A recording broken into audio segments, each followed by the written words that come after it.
In this video, I am going to show you how to view assessment results on Indeed. Step 1. Launch the browser you usually use for internet access.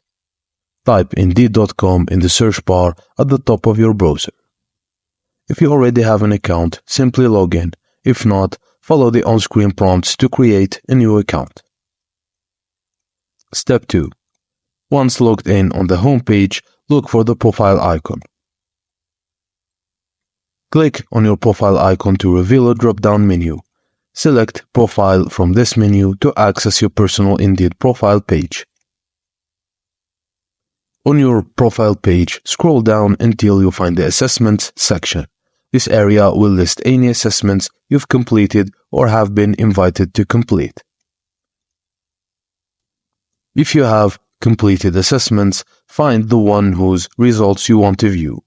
There should be an option to view the assessment next to the listing.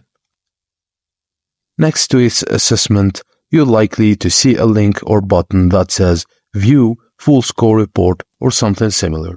Click this to access the detailed results of your assessment.